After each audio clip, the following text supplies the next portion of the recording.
Hey, yo, yo. Back hero.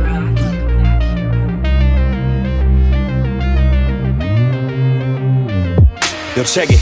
This my special attack, 100 swords, 100 episodes, and here's to 100 more.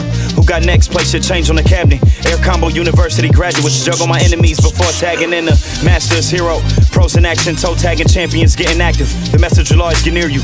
Return to the dream team, Spider-Man and Strider hear you. When the mask is on, I can't promise Cyclops to keep his glasses on. The handshake was potent. The inner glow shown as a mega optic blast, trailing behind the Shinku Hadouken. How you gon' dodge both of them? Blast you down to the last atom. Best regards from the proton cannon you couldn't fathom. If you were raised on gaming and put a controller up, I'm old enough to study the meta before I bless you. We understood space in the dash clean. Now we need the Justin Wong poster right next to the pro athletes. Final justice like a primary lotus from out the sky. Stars and stripes reminding you racism is still alive. Bring a plasma sword to a gunfight. Hayato, bring a hurricane kick. Tatsumaki Sentakyu. One time for all my otakus who played the console till their eyes closing. Probably forgot to study for their finals. Welcome to the SwordCast. SwordCast. My wordplay, my sword play when blades clash. Welcome to the SwordCast. SwordCast. My wordplay, my sword play when blades clash. Welcome to the SwordCast. SwordCast. My wordplay, my sword play when blades clash.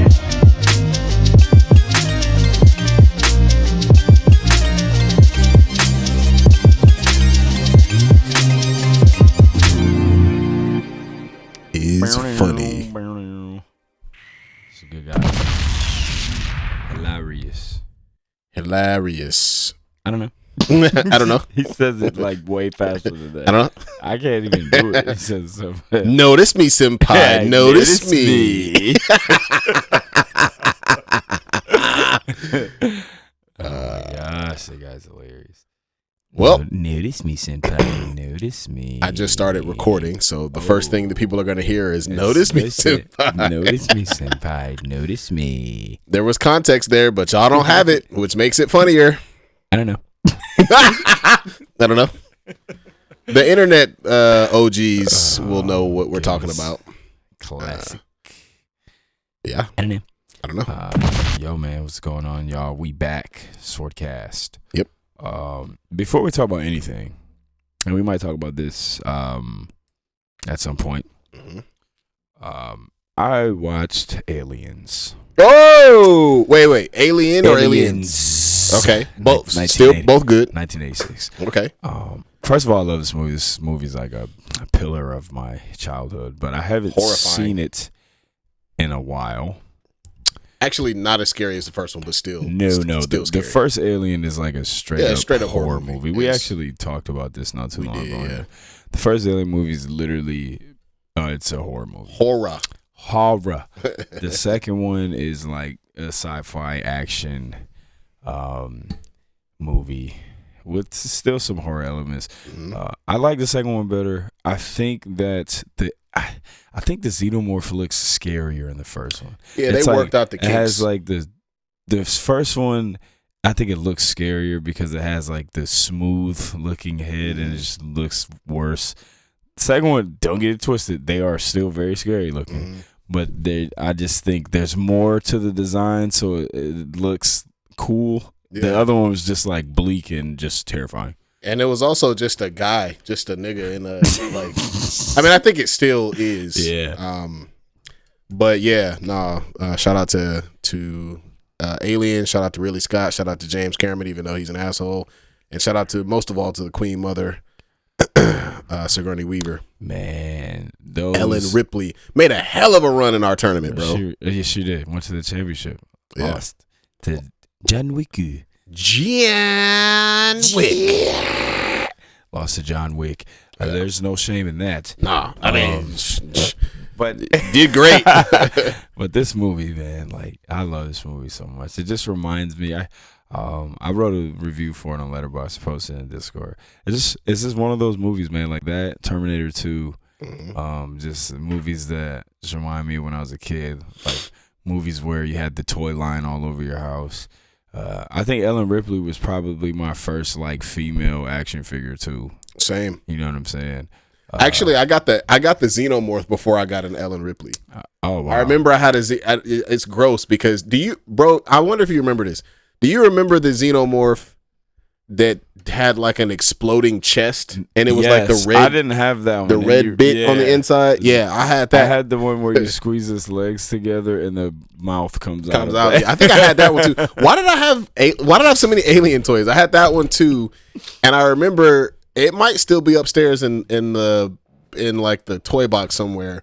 But I remember that after a while you're a kid, you lose all your shit, of course. And it was just like. The chest was just open. It was just like a red, circle in where the chest used to be. And who bought that for me? Like what? who decided that I would enjoy that? Bad Guys was a big deal because like when you're a kid, your parents only buy you the good ones because they know you like the heroes. So it's kind of tough to come across bad guys when you're a kid. Need somebody to fight, bro. Need somebody to scrap with. You gotta scrap with somebody. So getting although I had a couple of because I had a Magneto. Well, we know how we feel about Magneto, but at the time I wasn't elevated yet, bro. I wasn't awakened. My third eye was still closed at the time. Magneto was a bad so I thought he was a bad guy. I had two apocalypses. I had one. I did too. I had the one with the little cables on the arms. I didn't have that one. I had the one that was like it was a smaller figure and it had like the extendo like legs. Yeah, and you can make them taller. Yeah, it was low key like kind of a whack way to make them taller. And then I had the sweet one that I had was like a bigger one. It didn't have that like the articulation wasn't good. It only had like 4 points of articulation, but one of the arms was like a big spike ball, and it was like a really like pretty good detail one. Yeah, that and it was solid too, bro. You know what I'm saying? We used to like like it was solid and it was strong. So I used to like hit my other toys with that spike ball like hard as fuck. Niggas would go flying down the steps and shit. Apocalypse. In my little toy RPG world, Apocalypse was a motherfucker. Yeah. Niggas wasn't fucking with him. Dog, I used to play like, I had a crazy wrestling league with like superheroes, and I would use my wrestling ring, and I just remember, I think I told this story in the pop. Wolverine was my champ for like a long time. Nice. And he was like, his finish move was like, he would just kill him. And he kills him. Bro, this conversation reminded me of when we talked about the X-Men TV show years ago, like I don't know how long ago it was, but where I remember thinking about when I first was introduced to Apocalypse and being horrified of him. Oh yeah. And I used to think to myself like, bro, I don't know how they're going to beat him. Like, in the cartoon. Yeah, like my like 9-year-old self was like, they can't win. Like, it's over. Like, they can't fuck with him. And I remember feeling that, too. And the thing that scared me the most about him was that he was smart. Right. Like, he was like... He wasn't a cackling madman. Yeah, he was like... First of all, he was this huge, scary monster. But on top of that, like, he would talk, and he sounded smart, and then he was, like, super intelligent. So you were just like... They can't do anything. Yeah, no, you can't. They're done. How do you beat him? You can't beat him. And then he's like out here cheating and making people as horsemen, and man, that was tough.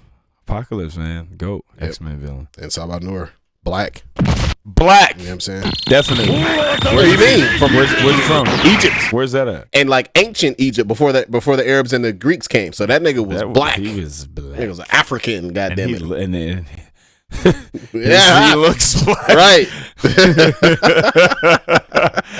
Oh man. Right. But yeah, Aliens. Aliens. Just a classic movie. I love it. It reminds me of my brother. That movie is so good, man. Yeah, get to see mech suit Ellen, Ripley with the cold ass J's, with the space boots and the Jordan jeans, 60s and the jeans tucked into the boots to the Air. I guess in their continuation, this would have been like Air Bronny Jr. Right, Air Bronny. But that movie's really dope, man. I love it. And then it's like I haven't seen it in so long. And it's just like, bruh, the scene where her and Newt are sleeping, and then she wakes up, and the things with the face huggers are just on the ground, and they're just in there with them somewhere. Is that Crazy. scarier than or crazier than the original, like the first chest burster scene in the first? No, that's one of like that is one of the top like 3 maybe most scenes that freak me out the most. And got to keep it in mind. I think like movie nerds know this, that like their reaction. You said that it was nobody real, knew it was right? gonna happen. But imagine this is 1979. Dog, what's oh my god! In the second in Aliens, Ripley has that dream. Remember, she has like a nightmare where she thinks that she's. Oh yeah. Yeah, bro. And they're just like, no. Yeah, because of both of those movies, for the longest time, you know how you keep like a pantheon in your head of like, what are the worst villains or like the scariest things from your imagination? Yeah. I had some weird like fears at the top of the throne. Same. I'm gonna tell you about one of them, and it's really embarrassing. But this is a safe space in the SwordCast. But first, I'll just finish by saying that the xenomorphs and the alien queen was at the top of that list for a fucking long ass time. Same. All right, Pete. This is actually really funny. And face huggers too. Yeah. For some reason, bro, I don't know what happened. I mean, 1997, you're 8, 9 years old. Who the fuck knows what's going on in your mind? For some reason, I had 2 ridiculous fears. These reoccurring nightmares that I had. One of them, this is gonna sound like some shit out of a fucking like a Disney horror movie. What? Right, exactly. A Disney horror movie, like where it tries to be a horror movie, but it's still on some Disney shit. That sounds really creepy. It was a fucking like dark. It was a dark train, like a train. It was like black, and like every time I saw it, like the atmosphere around it would be really dark, so I could barely see it. And it just had a fucking creepy face, bro. It was like zombie Thomas the Tank Engine. That shit used to scare the shit out of me. And so that one is only a little bit embarrassing. Sounds horrifying. Here's the one that's even worse. For some fucking ass reason, bro, I was horrified of the movie The Titanic, the original one. I don't know why, bro. I think it's because I walked in when my parents were watching it or my grandmother was watching it. Oh my god! And I walked in on the scene where everybody was falling off the fucking platform, and they was like niggas was like hitting up against the propeller and going all crazy, and it just terrified you. And like for some reason my 8-year-old brain took that back to my subconscious, and like suddenly the Titanic was this horrifying monster. Here's the funniest part about all of that. You know how you eventually get to a point where you defeat your nightmares, right? Something happens, you get a superpower or whatever. This happened in short order, both in the same dream. I had turned into the Incredible Hulk and destroyed both the train and the Titanic, and I never had that nightmare again. God damn it! Fuck those whole ass trains and fuck the Titanic. Hulk hero is in town, dog. I punched the train to death and I punched the Titanic to death. This is a real thing. I don't know that I've ever said these things out loud, but this is a real thing that happened in my mind 20 plus years ago. That's awesome. Kids are fucking weird. Yes, they are. Yeah, man. Aliens, great movie. I used to be terrified of I was actually scared of milk for a while. I'm dead serious because of the cyborg. Remember, what's his name? He gets killed and it just milk. David. Yeah. Or I forget his name, but yeah, from the first one. Yeah, and that scene just nope. All right, bro. Since we're doing weird ass fears, I had a moment where I was it was bleeding milk everywhere. Speaking of milk, this reminded me of it. I used to get creeped out by cereal that was gotten soggy and expanded. It used to creep me out, bro. I wasn't scared of it, oh shit. But I used to be I don't want that shit. I don't want to touch it. I don't want to look at that shit. So throw that shit in the trash. So I used to eat my cereal crazy fast to avoid it getting soggy because it used to creep me out. Hero Weird. Is scared of soggy cereal. Yep.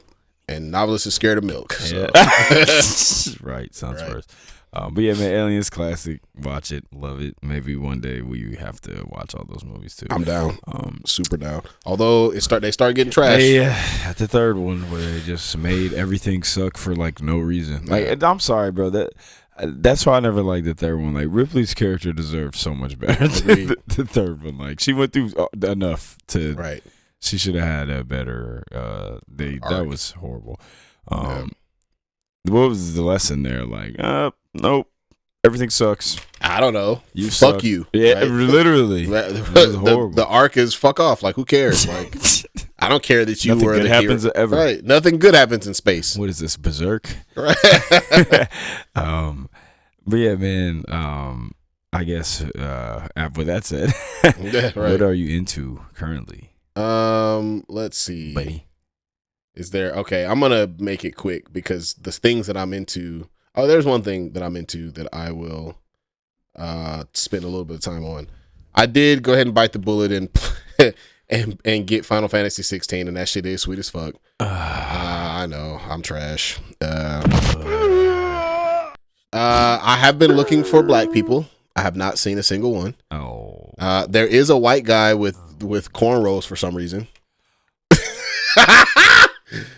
No. Yeah, They couldn't have made him black. Nah.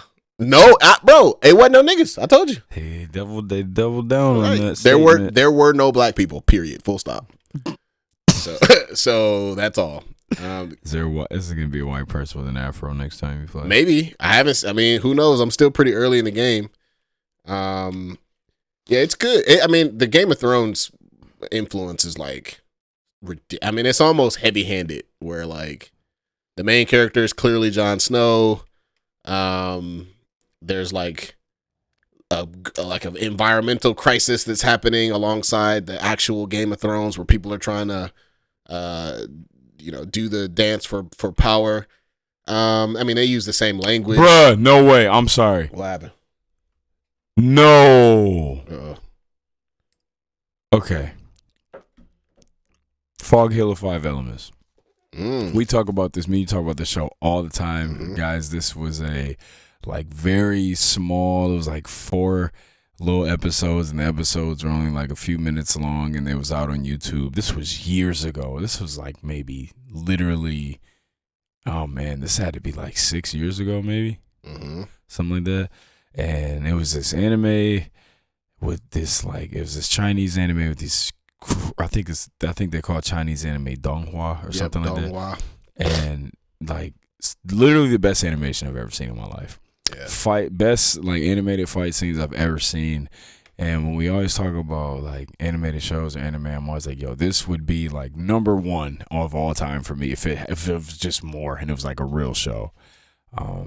They did a trailer for season 2 literally 6 years ago, and nothing ever happened, bruh. July 26th, they're talking about season 2 of Fog Hill 5 Elements is going to come out.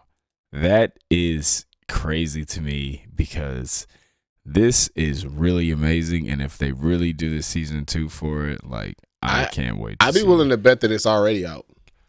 It will. I'm seeing July 26th. Yes, maybe, but some things in China, because of all their their sort of I'm not really sure what goes on with their information, how they disseminate their information, but it's possible that it could be further along, and it's not we don't get access to it until later, right? That kind of thing. Okay. I just watched the trailer. That should look crazy. Yeah, I can't wait to see that. That is amazing. But all right, yeah. Sorry. I forgot what I was talking about. Final Fantasy 16. Yeah, and how it's basically the Game of Thrones. Game of Thrones, the game. Even some of the voice actors are from Game of Thrones. So I love that, and it's dope. The gameplay is a lot of OG Final Fantasy fans are really not happy about the gameplay because it's not turn-based. They went away from turn-based a while ago, but it ain't an RP. It's not an RPG. Wow, $5. It's not an RPG at all anymore. It's like a flat out. It's like Devil May Cry. It's like a slash, and it's like a fast-paced, quick twitch, type of hack and slash. which I like. That's not my favorite type of game, but I do like it. I like it better than turn-based RPGs. My favorite type of combat would be closer to like Ghost of Tsushima, where it's still action, but it's a little bit more. It's a little bit less hectic, right?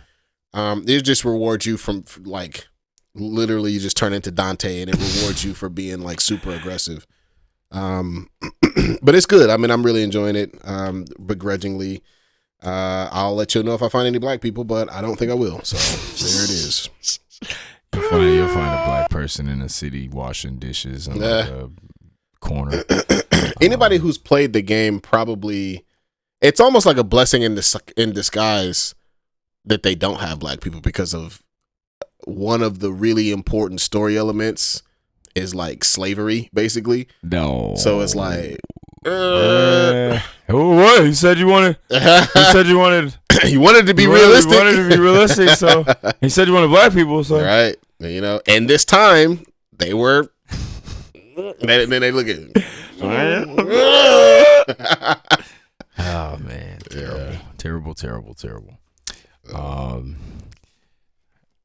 But yeah, man, I have been into Transformers, man, which we're gonna talk about later. My son this boy has flat out got me all the way back into Transformers. Love it. So we already talked about the movies. We'll talk about that later. But I started watching War for Cybertron. It's like a little show on Netflix, came out a couple years ago. I feel like I mentioned that like a couple years ago. Yeah, you did. I like it. Has like series 3 come out yet? Yeah, Kingdom. That's the Beast Wars one. That's yeah. They bring, I think I've seen that one. I think I've seen all of them. That's when they bring the Beast Wars into it. That show is cool. And yeah, this got me all the way back. So that's been fun. Like getting back into that, digging up some Transformers comics, and just remembering all those cool characters and watching those movies and cartoons again. But yeah, man, let's go. Wrestling recap, dog. Hold on, wait. Before you start on that, $5. Right. Before you start on that, I want to give you your flowers real quick. It's not really in male society. We don't really have very many words for showing love to one another, so we keep saying things like show flowers. I don't exactly know if that's what I mean, but I'll just say this. I wasn't feeling super great when we hung out. Oh yeah. I wasn't feeling super great. I was thinking about not coming because I wasn't feeling great and my allergies were going crazy. I sneezed like 17 million times in a row. It's also a campfire outside. I didn't realize that at the time. Perpetual campfire. But like that might have been part of why I was feeling so shitty is because of the smoke from Canada.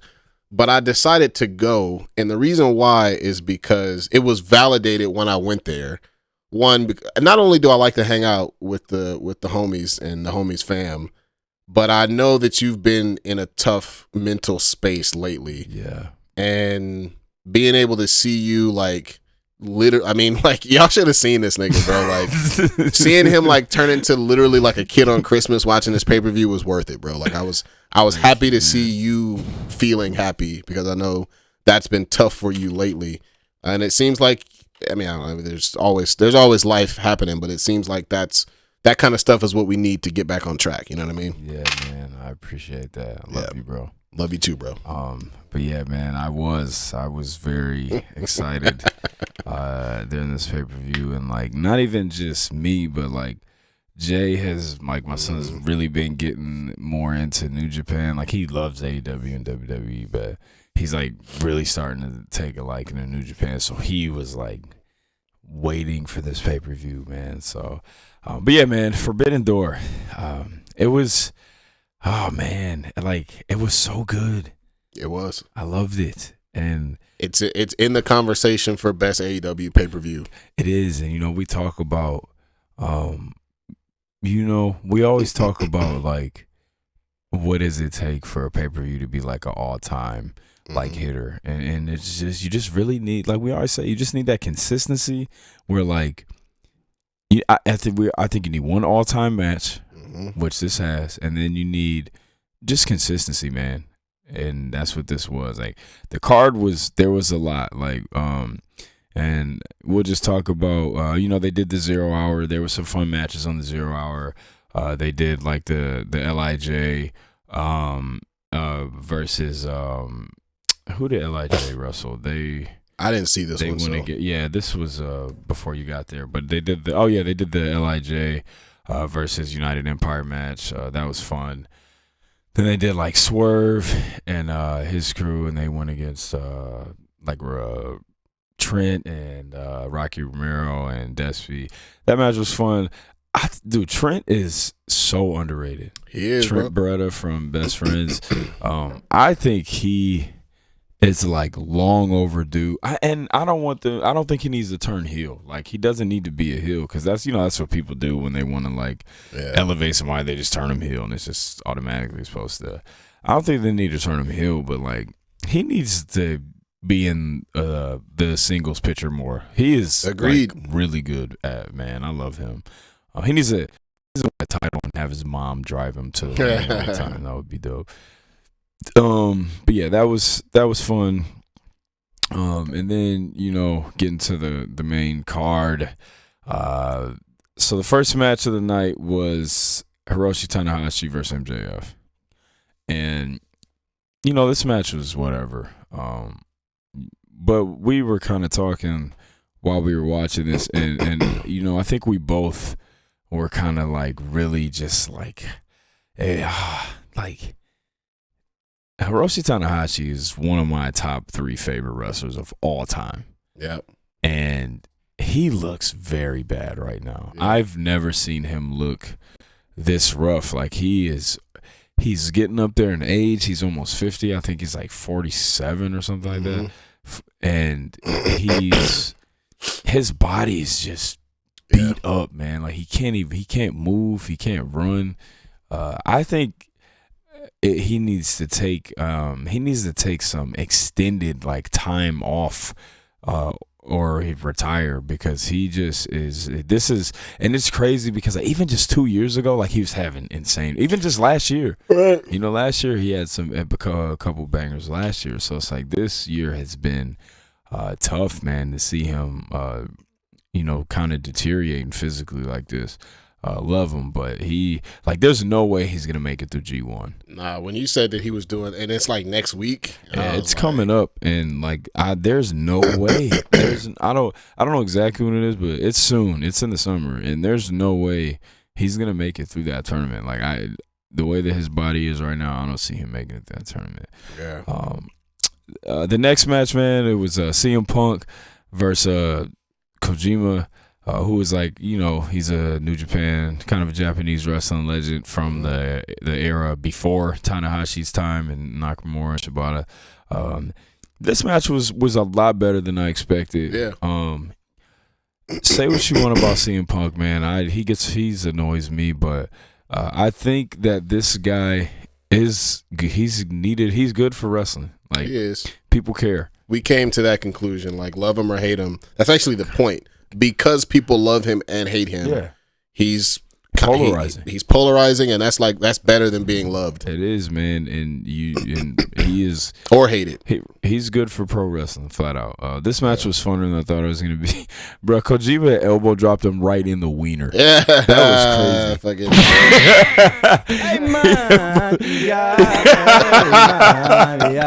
That's what CM Punk did after he got hit. Right off the top rope, and elbow dropped him right in the penis, dog. Oh my gosh! Right in the loins. Right in the mommy daddy button. That's from Austin Powers. Right in the mommy daddy button.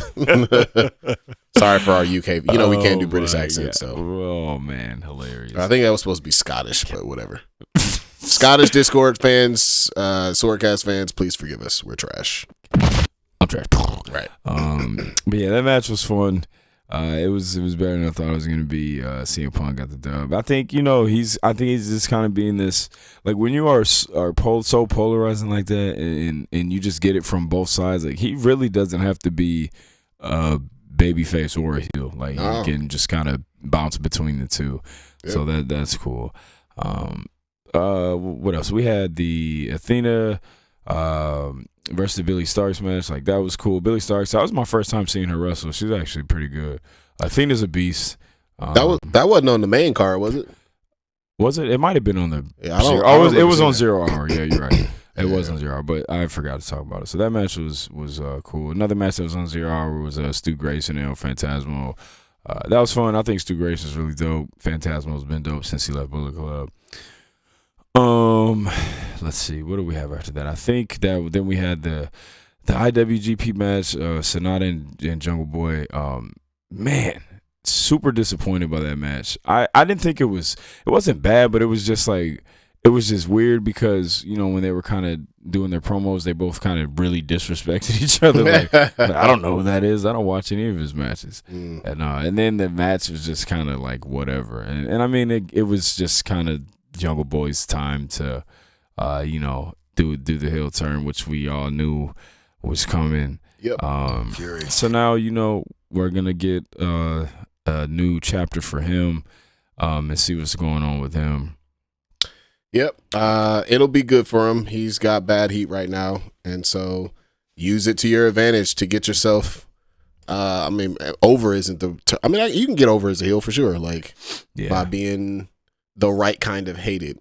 And if he continues to put on good matches, he'll be fine. He's got to find something, because I think the thing that was holding him back was that his gimmick without Luchasaurus and without Marco Stunt, like the Jurassic Express thing was cool. It was fun, and the kids loved it because he'd come out on Luchasaurus's back, and he would do that. Bro, their interest was so dope. Where he would hanging behind him, come up.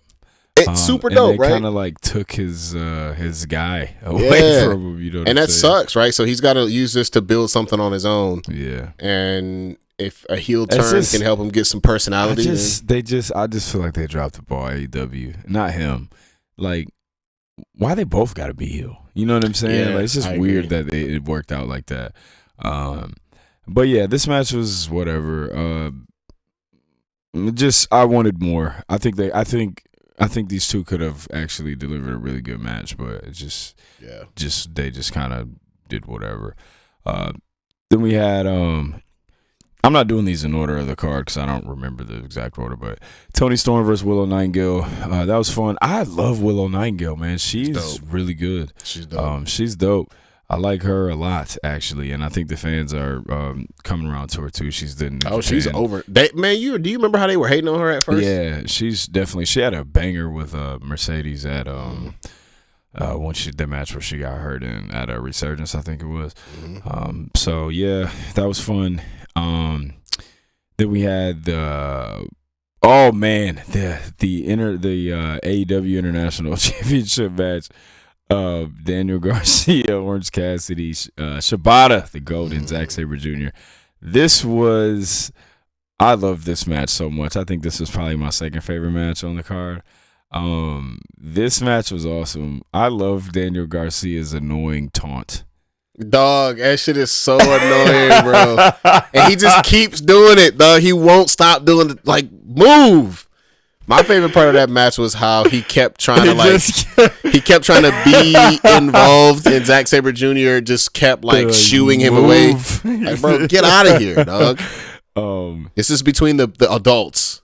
This is between the adults. I loved it. This match was dope. Shibata, man. I think this is my first time seeing a full Shibata match. Yeah, and this still ain't him. Like, really, you gotta watch some. Because he was chopping niggas in half. Yeah, he was. But the one Shibata match I always say, man, you gotta watch Shibata versus Okada from 2017. Like, that's the match that got me to like Okada. And Shibata is. Saying that he was matching his energy. Exactly, that match is incredible. But this match was so fun.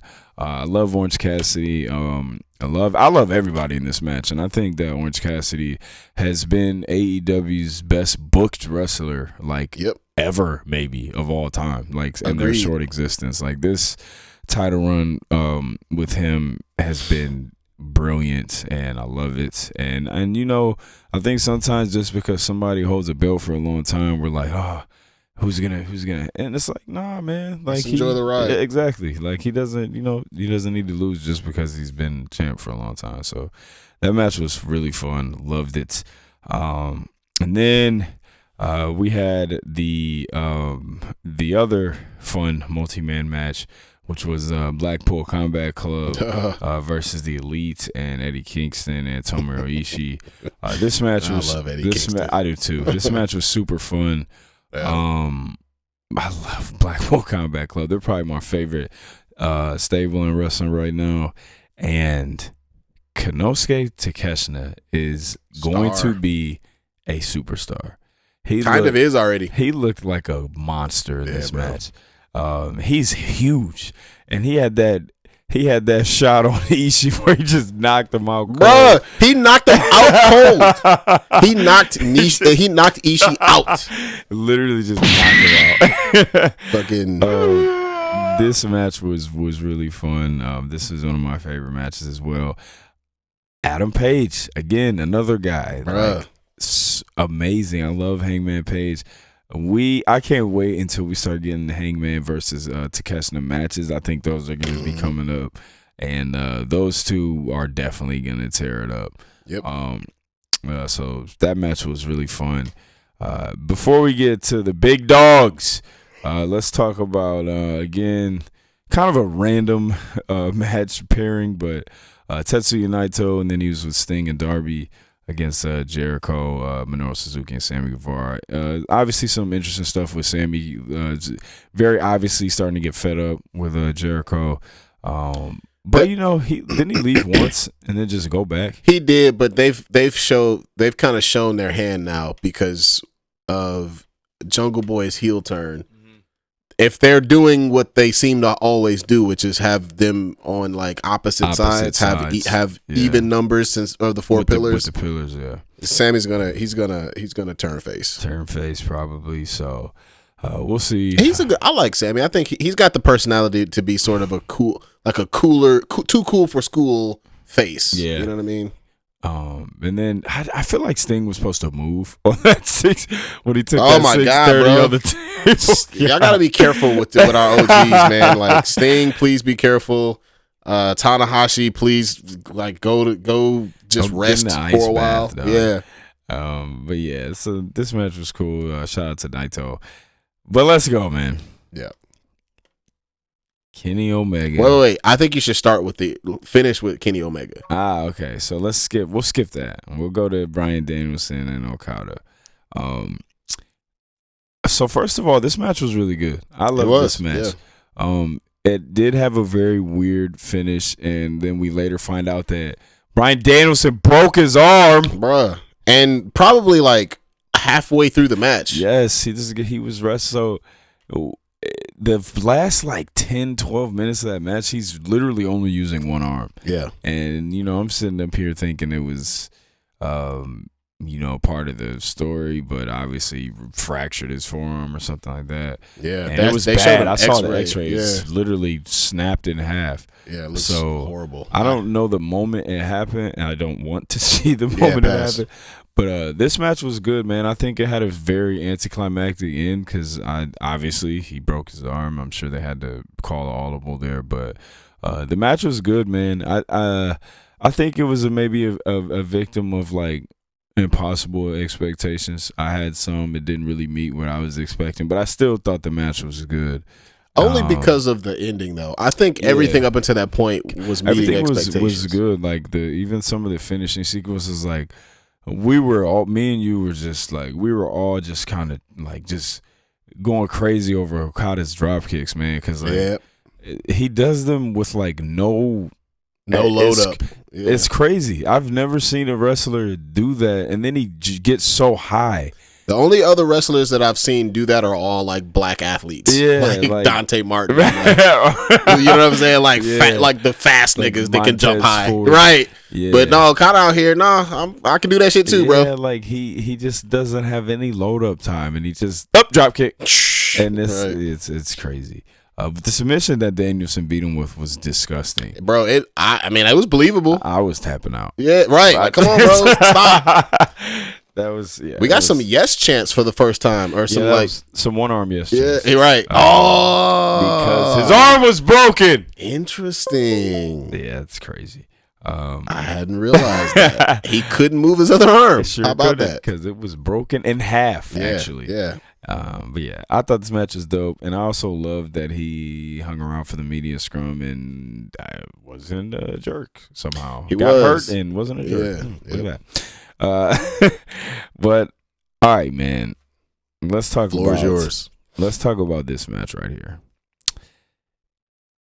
Kenny Omega versus Will Ospreay, Part 2, after their classic at Wrestle Kingdom 17.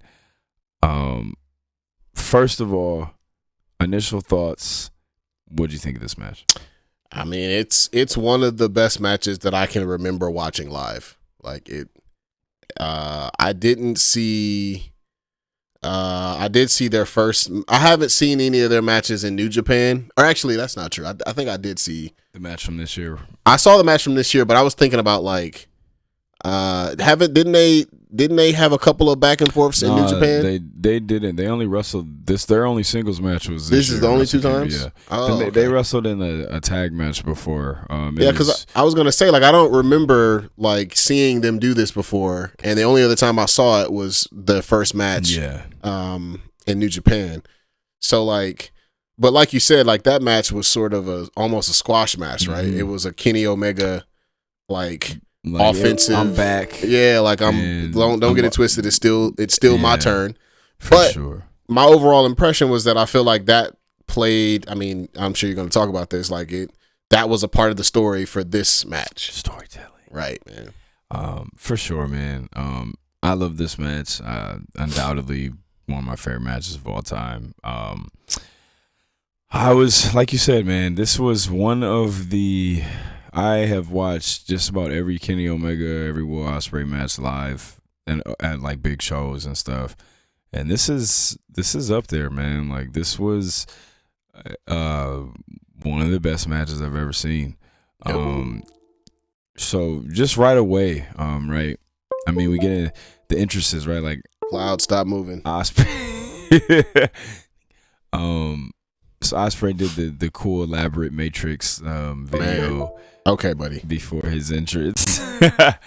And you know, a lot of the time we see Kenny Omega do these big entrances with like all the pop culture references, like some type of anime inspired or video game inspired, which is dope. But then sometimes we see him just come out with no shirt on and just a belt. Yep. And that's when it's business time. And like we saw that at Dominion in 2018 when he beat Okada in that 2 out of 3 falls match for the IWGP Championship, which is a match that a lot of people consider to be the best match of all time.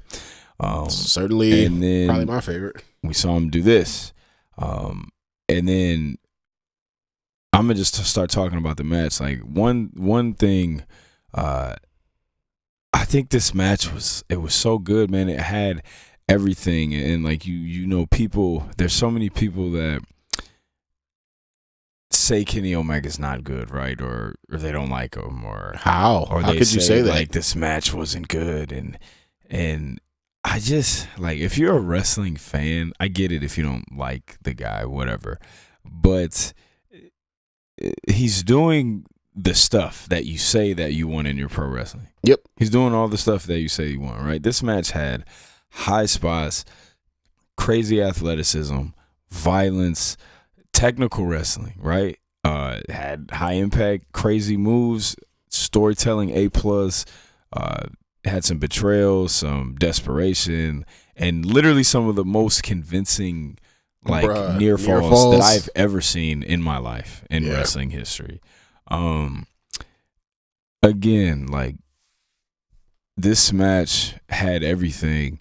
And another thing I don't think that people are giving it credit for is like, this match was a double turn too, like just like the, you know, people always talk about Bret Hart versus Steve Austin from WrestleMania 13. Like it was a double turn. Like when we saw the match at Wrestle Kingdom, you know, it was Kenny was the heel and Ospreay was the babyface, and it was like a complete 180 here. in this match. But this match was incredible. I think it just the violence was the last match at Wrestle Kingdom was, like you said, it was almost like a squash match. It was an all-time, you know what I'm saying? It was an all-time great match, but it was also Kenny beating the crap out of Ospreay, and then Ospreay just desperately trying to fight back. That's what the story of that match was. And now we come here to Forbidden Door, and now the story is flipped, right? Like now Ospreay is, you know, he's the heel. He's trying to, all he wants to do is just repay Kenny for what he did to him at Wrestle Kingdom. And now it's Kenny's turn to fight back. Storytelling, A+. Then the violence, the blood, you know what I'm saying? There was so much blood in this match. These spots were insane. I think some of the best spots, obviously, geez, man, the DDT on the steps, bruh. And then Ospreay was just leaking, bro. It was like crazy. He was leaking. Like it was like he had been. Do you remember? I was concerned. There was a spot where like, his blood was just on the steps. Yeah, where just, like it was in another match. Yeah, a match later where it was Darby Allin. Yeah, he did the dive, and it just looked like his brain splattered on the stairs. It just looked like somebody shot him, and his brains were splattered all over the stairs. No, that was from the previous match. Yeah. But some of these spots were insane, like the Kenny Omega foot on the rope spot when he took the Stormbreaker. Oh, I blame Cloud for something that might have been my fault. What's going on? I have no idea. Whatever. That spot was crazy. I think my favorite spot of this match was when Kenny kicked out of the One-Winged Angel at 1. That's one of my favorite spots ever, man. That was insane. The crowd went nuts. Will Ospreay hit like the Rainmaker hidden blade, where he did the ripcord Rainmaker setup and then did the hidden blade instead? That was insane. There were some nasty V-triggers in this match. There was the one where Ospreay went for the Os Cutter and Kenny just did like a Orange Cassidy knee to the back of the head. That was amazing. And then just like this is so brilliant when they do callback spots, and that's one thing New Japan is so good at. When they have people wrestle each other multiple times, they're learning, and they show that in the match, right? Like the first match, Ospreay went for the Os Cutter on the apron, and Kenny blocked it, and he just landed on the apron. This time he hits it. I guarantee you if they wrestle again, they'll go back to that spot, and then it'll be a third evolution of how that spot works. They're so good at that. I think that matches can be like 10 out of 10 for so many different reasons, right? Like I think they can be good for different reasons. I think story plays a big part in it. This match had a great story. Some people like like all those things I just named, all those things. And I think the crowd also plays a big part in it, right? Hell yeah. And that's what we got here. You got an insane crowd, and this match was amazing. This is one of the best matches that I've seen. I've watched it twice just to make sure. I'm not really sure. I'm not really sure right now where I'm at between this and the Wrestle Kingdom match from this year. The only reason I say that is because the one thing that brings this match down for me was the Don Callis stuff. And I'm not even mad. I'm not mad at the interference. That didn't bother me. What bothered me is that he got ejected and then he just came back. Right. Hey, fuck off. And you know what I mean? If that's the case, just don't bring him out until he's going to interfere. You know what I mean? But to have the ref throw him out and then he just comes back and the ref doesn't do anything, like that didn't make any sense. That's really the only thing that brings it down for me. But you know what? Like, I like The Undertaker and freaking Sting. So who am I to say that this is something suspended my disbelief in wrestling, right? But anyway, this match was incredible. 10 out of 10. It's between this and the Wrestle Kingdom match for my favorite match of the year. Both are two of my favorite matches of all time. I think they're both undoubtedly, like, if I'm talking about my favorite matches ever, it's literally so hard for me to not include all Kenny Omega matches. How can you not include them? But this match was incredible. Go out of your way to watch it. One of the greatest matches of all time. One of the greatest matches of the year. Loved it. It was amazing. This is some of the most fun I've ever had watching a match live. And it was really fun. So yep, agreed. So real quick, man, just give me 3 takeaways from Forbidden Door. Like, what 3 things are you walking away from watching this pay-per-view, and what 3 things are you taking away from it? It was, I think that the first, well, I'll say that one for last. One, I'm curious and excited to see how Jungle Boy can kind of right the ship by turning heel. Me too. I love that New Japan just got this platform, like, in America. Like, I just think that it's a great and I've promotion. heard people say so many times, like, "Oh, God is only a New Japan star." Bro, when that coin, as soon as you hear the coin drop, yep, crowd goes crazy. He got a huge pop. And then the last one was like, all right, for American fans who were traditionally WWE fans and sort of scoff at this idea of Kenny Omega being anything special here, and like, furthermore, the folks that would say, like, yeah, man, he was cool in New Japan in 2017, but, like, he ain't shit now. Like, nah. This nigga, he can do that whenever he wants. Whenever he wants. The reason why he doesn't is because he's trying to prolong his career so he doesn't end up like Tanahashi. Die. Right.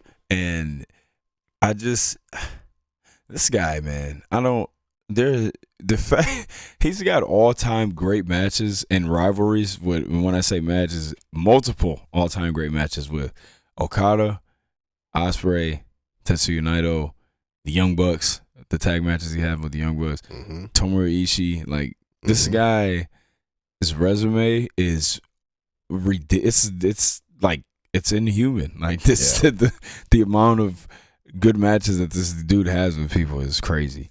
Yep. What else? Was that 2 or 3? That was 3.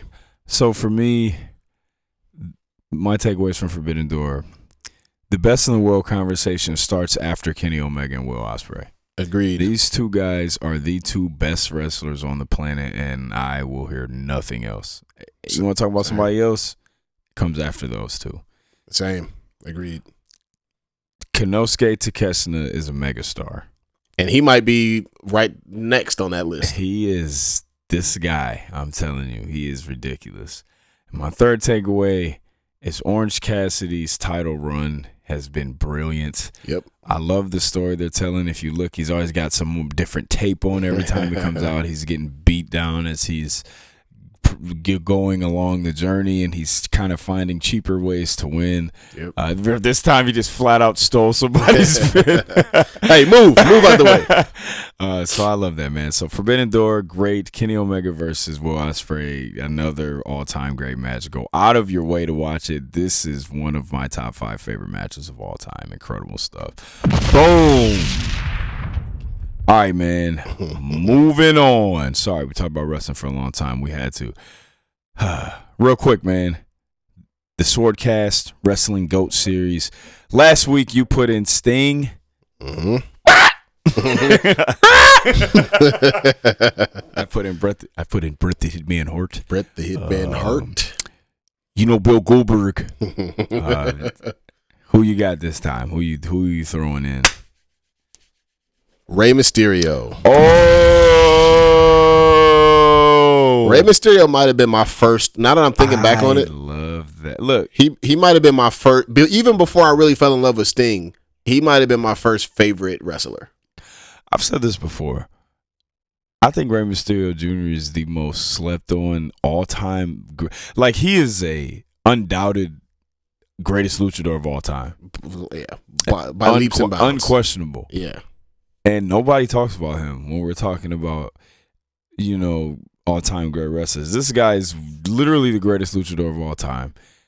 His 90s stuff in WCW ridiculous. Dog. Never seen anything like it. Even to this day, you Yeah. will not see somebody moving like that. He was insane. Yep. Also, if you're a fan of Rey Mysterio, he has such a good documentary on A&E.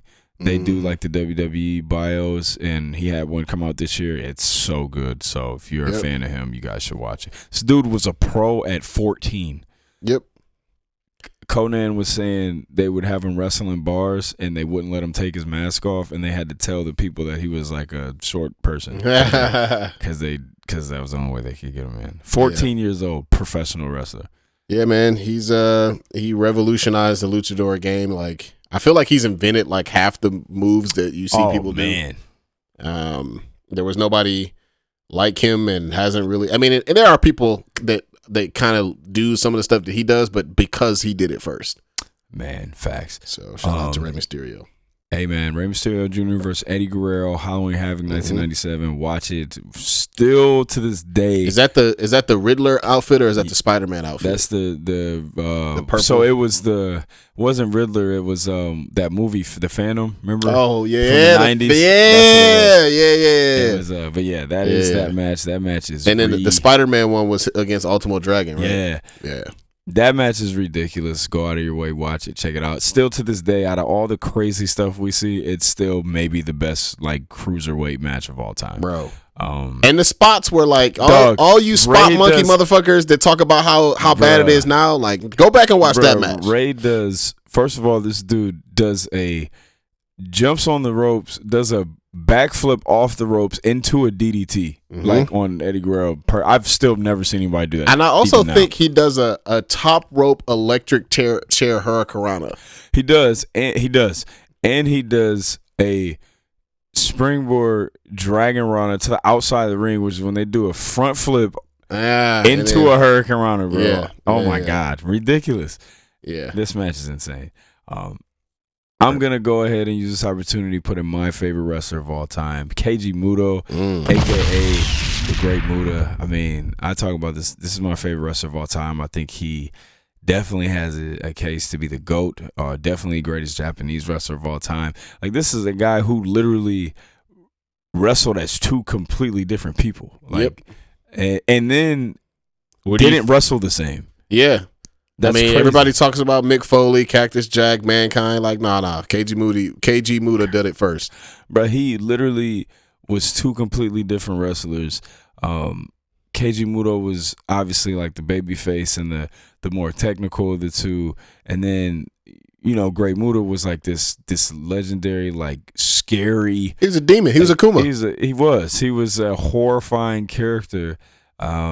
Or he was, maybe a better comparison would be if Keiji Muto is Ryu, then Great Muta is Evil Ryu. Is Evil Ryu. Perfect. Give it into the Dark Hado. And this character was just a spectacle, like one of the greatest characters of all time. It's becoming obvious to me now that the Finn Balor's demon is obviously based on that. Oh, I think it's definitely influenced by it for sure. Yeah. And then, but still to have good matches as both those characters. And then, once his body started betraying him and his knees, took some time off, came back with the shaved head, reinvented himself. One of the greatest reinventions of all time of a wrestler. The Shining Wizard, one of the sweetest moves ever. He invented that. My favorite wrestler of all time and one of the ghosts, man. So I am going to add the Great Muta, Keiji Muto. Hey, man, did you play AW Fight Forever? Yeah. Don't you dare play that clown music. No, I was trying to think of what I'm not gonna play that. I was looking good and hard at my board to see what movie or what song sound. Let's see. Let's go through them. No, No. Hey, well, actually, maybe. Hey, man. No. No, it's not quite that. No. Not quite that. I would say it's like a. Hey, well, actually, You know what I mean? So here's the thing, bro. Let me start with the good. Let me start with the horrible first. The horrible. This is the worst character creator of all time by leaps and bounds. There is nothing. No. near as shitty as this character creator. Like there's exactly one black face, and you can't edit the faces. You just got to pick one. You just got to pick. There's only 8 of them altogether. You just got to pick one. Like, can you imagine that? Like, hey, like we're making humans, and we only have 8 faces to choose from, and only one of them possibly looks like a person of African descent. And he looks like he looks like the most stereotypical version of a black person. Criticize my game. Okay? I'm not gonna take that. Yeah. It's me, Tony Khan. What's Dynamite? Woo! Yeah, man. The character creator is awful. Sam Punk's back. Woo! I've given up on trying to create my own character. I'm just creating just fucking whoever. I gave him like whatever, dog. Let's create some guy. Right. Oh man. I gave him silver locks, and I made his colors kind of latent aquamarine a little bit. So I'm basing him off of the Valerians from Game of Thrones. Nice. Because I'm a nerd. But so that sucks. And there's some parts of the character creator that do have some detail, but like the actual creating the character part, trash. No. Now here's the thing, bro. The game is fun. It is fun. It plays exactly like WCW versus NWO. It plays exactly like No Mercy. Which plays fun. exactly like Revenge. But here's the thing, bro. I think we all overestimated how cool it would be to play No Mercy in 2023. I think we forget about the fact that games have graduated 23 years since then. And it's like, oh man, I remember, but this shit don't kind of like, you know what I'm saying? Like, I remember that this was fun when I was 9. But now I'm 30 something. And it's not fun anymore. It's kind of like, ooh, this is how I remember. But now that I have adult sensibilities, it's not that sweet. It's not as sweet as I thought it was. And it got me thinking about this. And I haven't found the words to describe it, but it's a thought that I have a lot, where I think nostalgia is super strong, and it can distract us, and it can intoxicate us sometimes. I think that there is a fine line between nostalgia and something being outdated.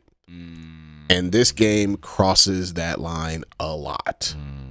Now, the graphics look a little cartoonish, but they don't look horrible, right? So there's a little bit of an update there. But like the gameplay mechanics, like just like do you remember playing No Mercy and like you had to press a button to run and you couldn't really direct where you were running? I learned later that the way that you do that is you just press the run button, and whoever it is that you're focused on, you'll just run at them. But that's not like, now that games have evolved 20 years, it feels super clunky to do that. It feels super awkward to do that. Are we still we're doing that in this game? Bro, when I tell you the gameplay is literally the same as No Mercy, it's exactly the same. Wow. Exactly the same, bro. Like even when you press R and they do like the strong man, they literally do that. And again, it's kind of cool, but it's also like, man. Like, look, if you like wrestling games, this game is simply not nearly as good as WWE 2K. The new one is good, yeah. It's just not in the same class. And that sucks because I love AEW and I want to root for it. I'm gonna play it. I'm sure it's gonna grow on me because again, it is fun.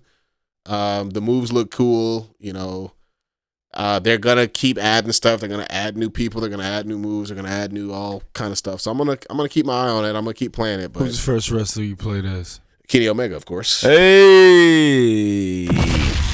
And my character's finish. My character's signature is the one being Angel, but my I have a Avalanche Canadian Destroyer. Goodness gracious! As my finisher. Why is that even on there? Fuck it. Yeah, they got like 4 different destroyers on there. Of course they do. So yeah, that's crazy. What I think is worth getting. It is a lot, and the mini games are fun. It's got like They've got like almost like a Mario Party thing that happens in the middle once you do like their version of the career mode. It's cool. I will say it's slightly disappointed. It's slightly because you remember I was critical of this game up front. Like I was one of the first people that was like, man, I love AEW. They need to go back to the drawing board. This shit look weak, bro. Yeah. Like I was publicly disappointed in the first trailer. Like, bro, this shit look weak as fuck. Like, and you all know how much I love AEW. That was hard for me to admit. Oh my and God. It is better than what I thought it was going to be at the time. But as they started talking more and more about it, and the hype machine started building, I thought maybe this shit about to be crazy. And it's not. It's not crazy. It's fine. I would probably give it like a 7 out of 10 or like a 6.9 out of 10. IGN? Yeah. 7 GN, right? 7 Actually, GN. Ironically, IGN gave it a 6. Which is that game must be that means trash. Sucks, right? It must be awful. Oh, wow. I would probably give it a right now. It's like a 7, like a 6.5 out of 10. But I could see it working its way up to maybe 7.5 out of 10 once I start to play it more and kind of get into it. But it's all right, and it's not a bust. It's a fifth overall pick, or let me not jinx us. It's a 6th overall pick who ends up averaging 13 points a game. It's fine. Nice. Right. Didn't blow me away, but it was fine. Whatever. But it was okay. Yeah. Wow. Speaking of 5th overall pick and not jinxing you, sports check-in. Yeah, man. Y'all saw me on the Twitch. Guy. You got your guy. I did get my guy, man. So this is a little insider baseball. The only reason why I felt kind of comfortable going on Twitch is because I kind of knew we were gonna get Asar. Like I had a sneaking suspicion that we were gonna get him. If it was like a situation where it was like, dog, these niggas finna shit themselves, I don't know that I would have had. I would have been no fun on the stream, bro. I would have been a fucking nervous wreck where I just would have been staring into the camera for like 3 straight hours, and like being on my phone and just like swearing. Like that's the whole thing. That's what it would have been like. But I was watching the betting lines, and some reporting came out that like Asar was really high on their draft board, and the betting lines for like the odds of who would be the 5th overall pick started to shift in his direction. And also I put this together on some NBA sleuth shit. The fact that he canceled his workout for Indiana, who was picking 7th. This was like 2 weeks ago or a week ago. He canceled his workout. Indiana's picking 7th. Orlando's picking 6th. They already got Franz and Paolo. He's not a shooting guard. He's not a point guard. And they already got like 17 point guards on that team. So even though they drafted a fucking point guard, they drafted Anthony Black, which I don't know what the fuck they're doing over there, but whatever. I was thinking like, man, there's no way. It could only mean that he got a promise from either Orlando or Detroit. And it's just like, what the fuck would Orlando be doing if they promised him? Like that would just be a waste of picks. So the logical conclusion was that he got a promise from Detroit, and he did. They got the guy. I really like Asar. I feel, and this might be bad, but I feel kind of almost like the way I felt when we drafted Killian. Oh no! And Killian didn't work out. I think he might get traded. Think he's out of there? Yeah, I think he might be done. Cause bro, the point guard they drafted with 25, he's not really a point guard, but he's like a small guard. Yeah. I need you to go look at some Marcus Sasser tape now. He's gonna be. I bet you he'll be your 2nd or 3rd favorite Piston. Ooh, I have to check him out. Small, 6'1", handle, bloody cash. School? Houston. He was the point guard on that I know team. who you're talking about. Yeah. Deep ass bag, shifty, saucy handle, bloody Cashman. Sounds good. And so yeah, I feel excited about Asar. He's a really good kid. He got this super wholesome video, man. They're like really wholesome. The twins, and Asar. There's this video where they get on a fast break. The fact that they just like are so much better than the competition that they don't even notice they had time to like talk to each other about this on the court because Asar was mic'd up. Asar steals the ball, goes on a fast break, and Amin is calling for a oop in the background, but he doesn't hear him, so he goes up and dunks it. And then he was like, "Oh shit, I didn't hear you." And he like sincerely, Amin, bro, like I swear to God, I wanted to throw you the oop, I just didn't hear you. I'm sorry. And it was just this really wholesome moment, like, oh man, these guys are brothers and they love each other. That's cool. Yeah. He's not a great shooter right now, but I do think the shot will come along. 6'7", crazy athlete. I was reading shit like him and his brother are already top 1% NBA athletes. Do you know what that means? There's all kind of crazy athlete. There's Zion. There's fucking Jalen Green. There's Ja Morant, right? Like, what are we doing? What are we talking about here? So they're saying that he's like that type of athlete, great defender. And a thing that I think NBA fans or Pistons fans are missing, we're really excited about his defense and his athleticism, but like this nigga can fucking hoop. Like he can score. Yeah. Like y'all, and this is the thing that the metrics don't solve for. The metrics don't like off your work boots and bro. Come on, man. The metrics don't show this, and the NBA Twitter nerds, the draft nerds don't see this. Like. And I don't like to be that guy. Oh, I played college basketball, blah blah blah blah. Tons of us did, but there's something about having a lens of like what you know would work because you've done it, you've been there, you've seen it. I can just tell the way that he moves with the ball. He's gonna come on the team and have the second best handle behind Cade day one, better than Ivy. Killian's handle is pretty tight too, but functional handle, not just I can do some cute shit with the ball, like. He just got a deep bag. He can get to the paint whenever he wants. If he becomes just a regular shooter, I mean, he's going to be... I mean, they're comparing him to like an Andre Iguodala type. And this is like not Warriors Andre, but like Philly Andre averaging like 18 points per game, 19 points per game. And Troy Weaver in his press conference straight up said that. Like, I expect this nigga to be a good offensive player. Yeah. So I'm very excited about him. And I'm excited about his brother too. Like I don't love Jalen Green as a human being, but I'm excited about what they're doing in Houston. They got some crazy athletes over there. And they're big too. They're big. I think Amin Thompson, if he can, his shot is really, really busted. But if he can get his shot together, I think he could be better than Scoot. Yeah. Scoot is ridiculous. Yeah, but like, hear me out. Here's the case that I'm making. Scoot is definitely better today, no doubt about it. But if you're talking about ceilings, right, like maxing out the player, Amin Thompson is Scoot, but 6'7" and more athletic. Yeah, which is crazy. To say. Like 6'7". What?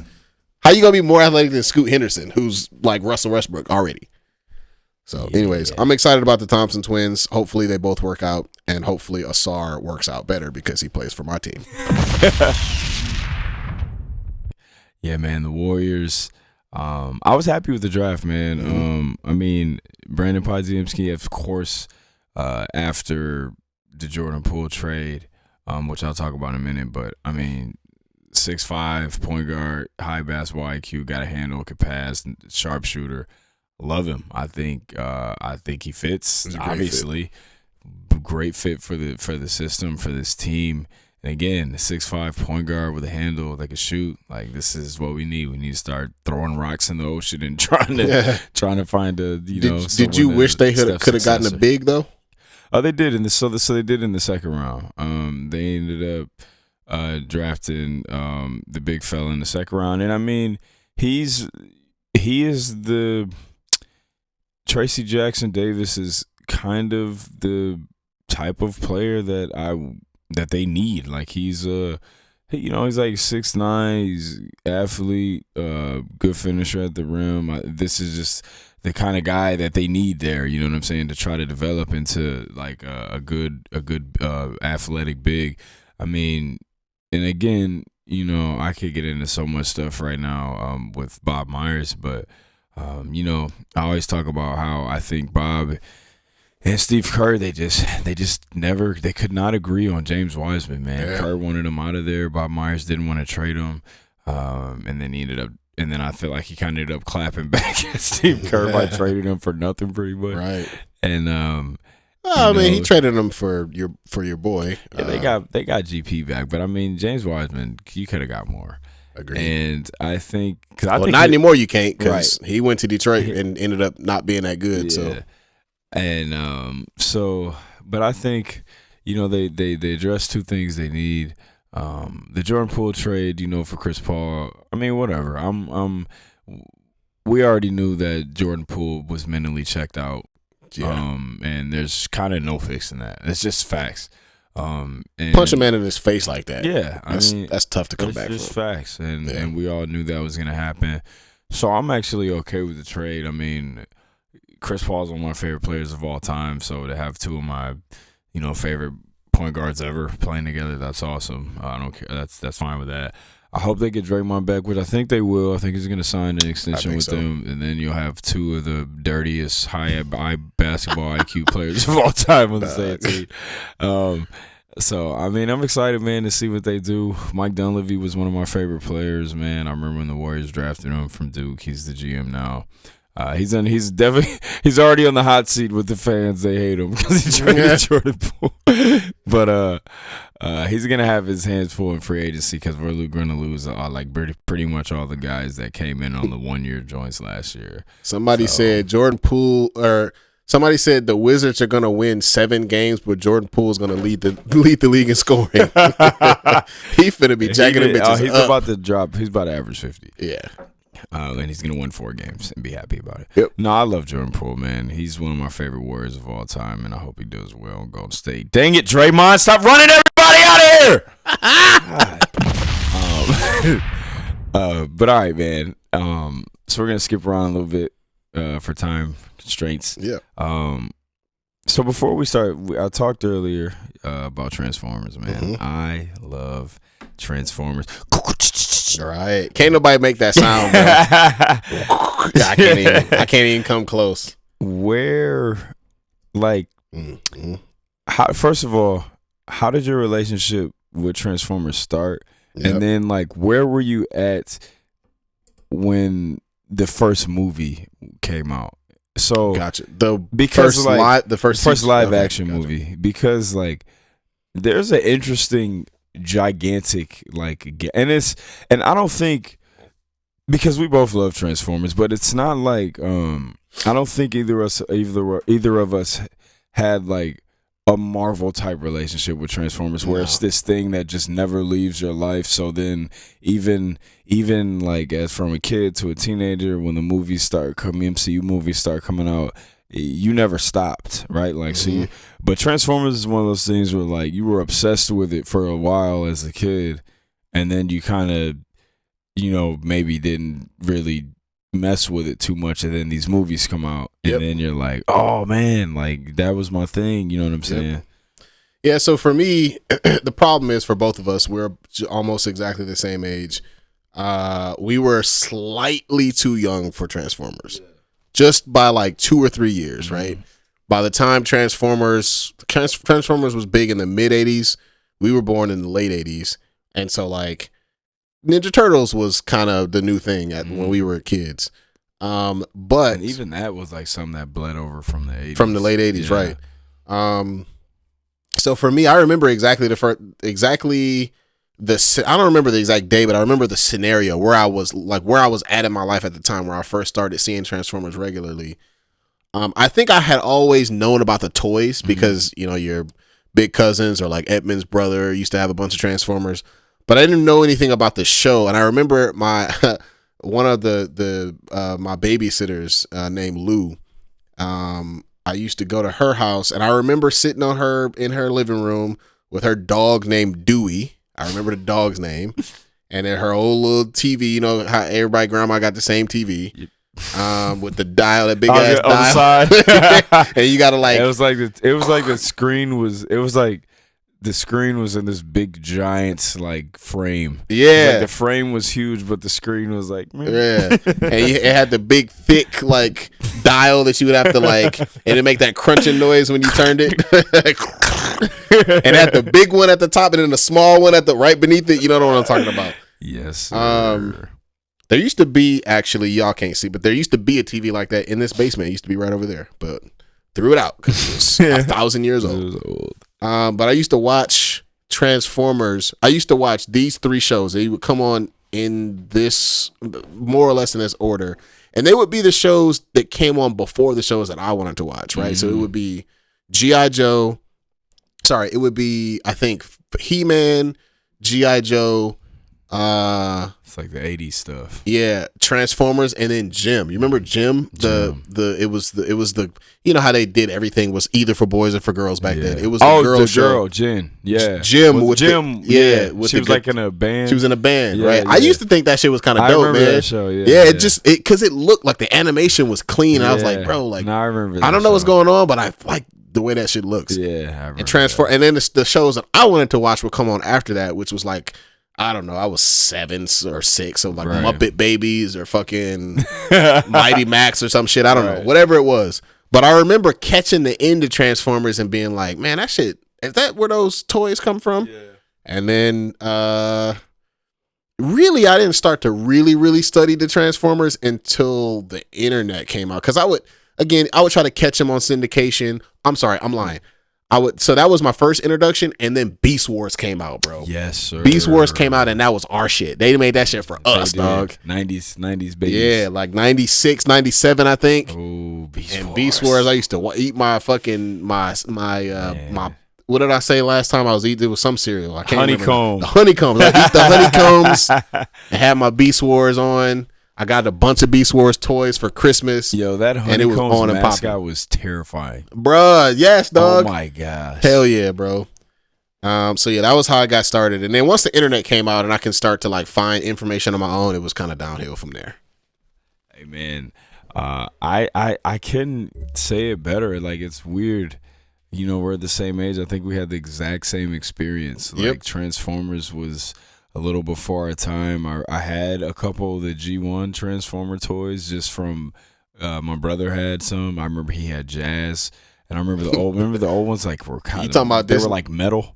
Yeah. You know what I'm saying? Yeah. The G1. Are you talking about this thing right here?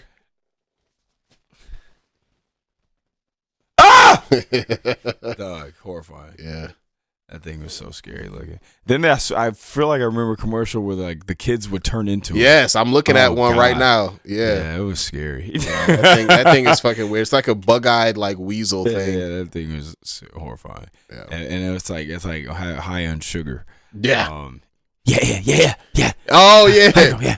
Yeah. But yeah, I had a same experience, man. Like, always thought it was cool. Never really saw the original show, and then Beast Wars came out, dog. Beast Wars, bro. That shit was so And dope. then Beast Wars came out. That was for us, like you said. I mean, this is when we're getting reboots. We're getting Beast Wars. We're getting the full CGI shows. By the way, Reboot is available on Tubi. That's fire for free, and I've been watching that. Oh, shit. you have? Yes, I'm back, baby. That's so dope. And Beast Wars, man. Oh gosh, I had getting the Beast Wars toys for my birthday, for Christmas. Had all the Maximals, had a bunch of the Predacons. So Beast Wars is the one that you know, like you said, then I got older. Really started like checking out the old cartoon and started getting some of the old toys and then, you know, it was pretty much, and then the comic books, like I was really into G.I. Joe, so you know what I'm saying, G.I. Joe would do like some crossover stuff with Transformers, so I had a bunch of the Transformers comic books.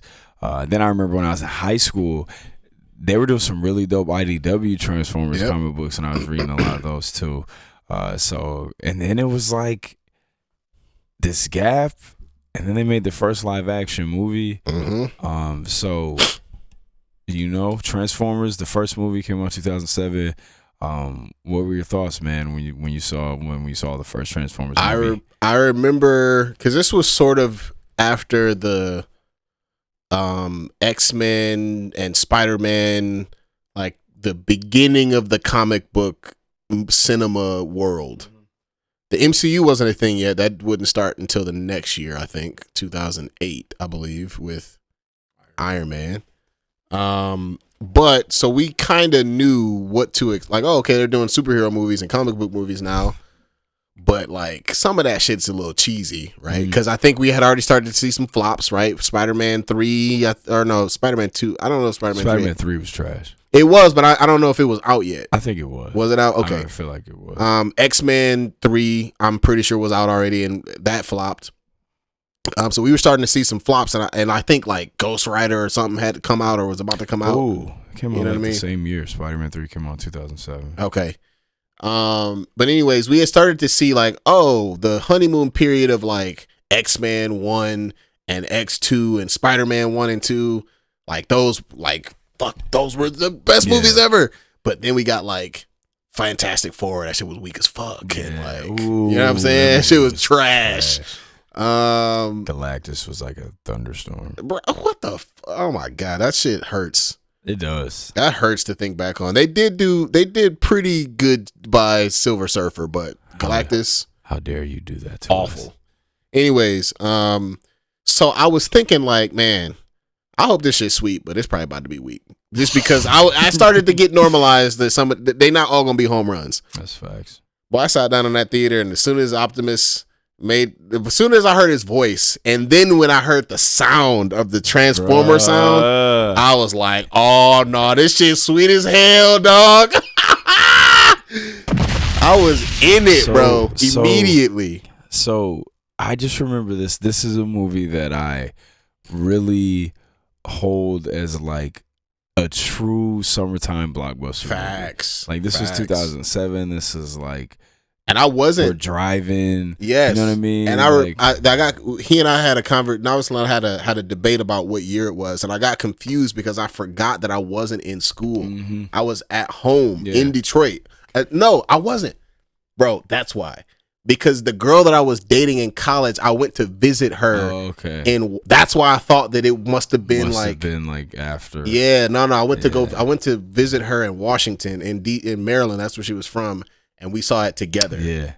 Damn, what a memory. I had not thought about that in like 12 years. So this is 2007. So I remember seeing this with shout out to my pop stepdad, man. Me and him would see this, and same reaction, man. Like I was like super excited for it, didn't know what to expect.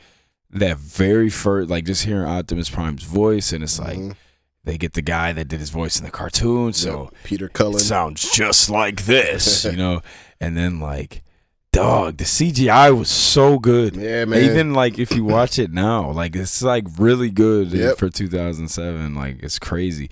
And then just seeing the first remember the first one's all slow, bro. Oh my god, you saw the gears whirring on the inside, and it made the noise, and it like extended for a long time. So satisfying. Like I'm pretty sure the theater that I saw it in, like niggas was like whooping and yelling, and celebrating. Yeah, like this was a big movie. And I like the first one. It's really good. Yeah, me too. So the movie itself, like, it's really, it's really good. Are you username ladiesman 217? Are you username ladiesman 217? They had that, man. It was that. Remember when the police car just kept getting closer and closer to him? Yes, that part was terrifying. And it said like instead of protect and serve, I think it said like to enslave and something. Yeah. And I was like, it's the real cops. Also, shout out to young Shia LaBeouf acting his ass off in that movie. He was great in that movie. I think. So the first movie was so fresh. It was great. I loved it. The action was good. The CGI was amazing. The human involvement was like not too much, so it was okay. And that's like the thing with movies like this is like you got these big, giant, powerful like creatures, and it's like get like. Yeah, move. You know what I mean? But I think the first one, you know, it was justified. Like the action was so like again, like how I was talking about Dark of the Moon. The last like 40 minutes of this movie is like really, really, really good. Yeah, action is crazy. The action is crazy. The final battle is nuts. Optimus again is just savage. Dog, savage, man. I love him in this movie. Megatron was a beast in the first one. The first one is so good. I think again I'm gonna watch all of them and rank them, but just this movie was huge for me at the time, and looking back on it, like I really do love the first Transformers movie. It was done really well. it was interesting that they gave kind of the hot rod role to Bumblebee. And Bumblebee is amazing in these movies. But what do you think was the reason for that? I don't know. Because it wasn't like Hot Rod wasn't popular. Yeah, I mean it worked. Like it works for the movies, no doubt. It does, but like you could have. It was so obvious. As soon as I saw the Camaro, I was certain that was going to be Hot Rod. Yeah. When it turned out it was Bumblebee, I was like, what are you talking about? That must be a mistake. Yeah, like what? Bumblebee's a beetle, and he's like really small. And he's like tiny. Yeah. Hey, Optimus. Right. But why? Do you know? What do you think? Why do you think they did that? I don't know. I'll have to look it up. But maybe they thought probably brand Chevy Camaro. They wanted to get the Camaro out there. You know, it's always product placement. And I think maybe it was kid friendlier, easier to sell toys, perhaps. Let's see. Why replace Hot Rod with Bumblebee? Right. Oh man, I cannot get enough of Optimus Prime's violent one-liners in these movies. They're so good. I feel like Michael Bay was originally going to use Hot Rod instead of Bumblebee, but for one reason or another switched to Mute Yellow Bot we all know and love. But Hot Rod was popular. He was super he was like he was one of the most popular of the movie in the 80s. Yeah, so here's supporting lines of reasoning. Camaros are hot rods, duh. Bebe's head looks more like G1 Bumblebee's head looks more like G1 Hot Rod. That's very true. Then G1 Bumblebee. Hot Rod had always been the young, energetic character that has potential to become the next leader. Bro, it was obvious, dog. So lines of reasoning against. It's like it was like they took Hot Rod's like character and they just put it in Bumblebee's like skin. Pretty much. People on Reddit are saying, and this is true. Maybe it was because they did carry over. Was Hot Rod? Was Bumblebee mute in G1? No. Okay, that's new. So maybe it was less of a replacement and more of a blending of some of Hot Rod's character elements into Bumblebee, so they'd have to make another character that would be that wouldn't be as expensive. Jeez. Because Volkswagen was not a part of the movie. So man, that probably most likely boils on to brand recognition. Even though Hot Rod is more important to the franchise, B is arguably a character that people remember alongside Optimus Prime. I don't know about that. Maybe to casuals. Hey, well, actually, You just use the C word? Right. But people are saying it being a Camaro simply has to do with the car contracts used in the movie.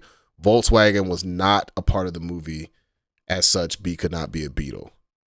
So then fucking just make them Hot Rod. It don't have to be Bumblebee then. This is that's probably getting weird. That makes the most sense though, right? Like if you can't use a Beetle and Bumblebee he's not popular. People know about Bumblebee for sure. But if you can't use a Beetle, I bet you that's probably what it was. They probably thought, damn, we got Hot Rod, we got his Camaro, we ready to go. We got to get Bumblebee in here, but we don't have the contract for it. We can't get a Volkswagen. Facts. So why don't we just merge Bumblebee and Hot Rod into one character? I don't love that decision, but it does make sense. Right. I guess. Anyways, right.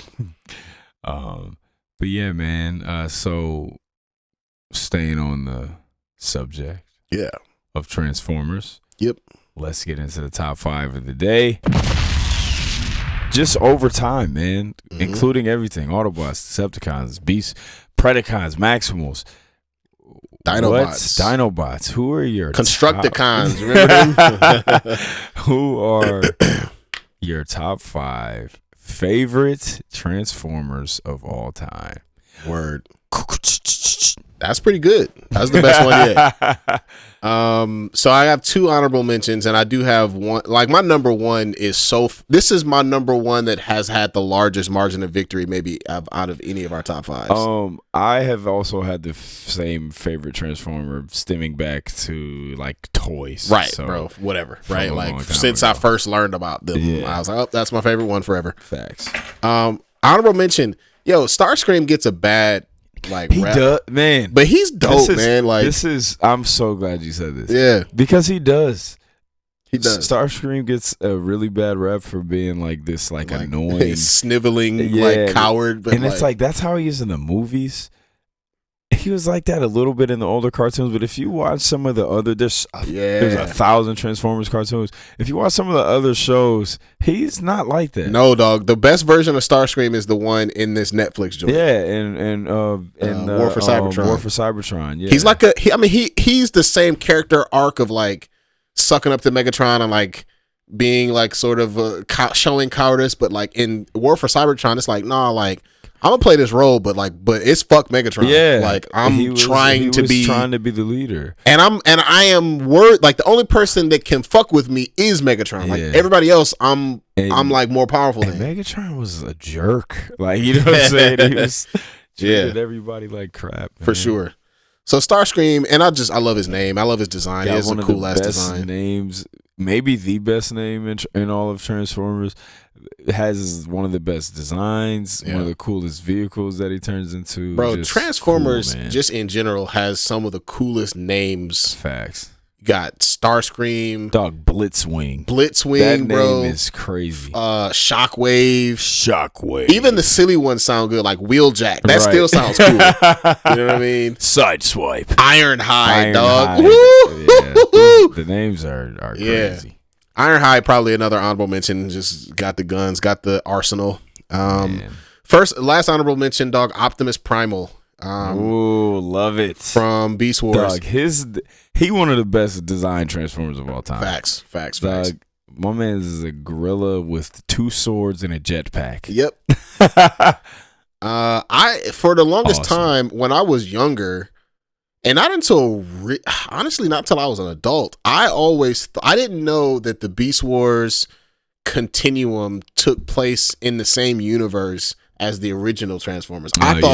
I always thought it was like, oh, this must be like a reimagining where Optimus Prime. Well, because I don't know if you remember this, when they first did the toys came out before the show. So we had toys were that. We had toys that were just them in this form, other and form. They weren't like separate characters yet. Yep. Because for the longest time, I thought Optimus Prime was the same character as Optimus Primal. Exactly. And that's I think that's what it was at first, and then the show came out, and then it was like, nah, these are like completely different it wasn't even super clear in the show either, right? Like I don't think it gets obvious until much later. And so the new Beast Wars movie and the War for Cybertron, which I keep telling y'all, that's like some of the best Transformers stuff out. Good, man. It's good, really, really good. Yeah.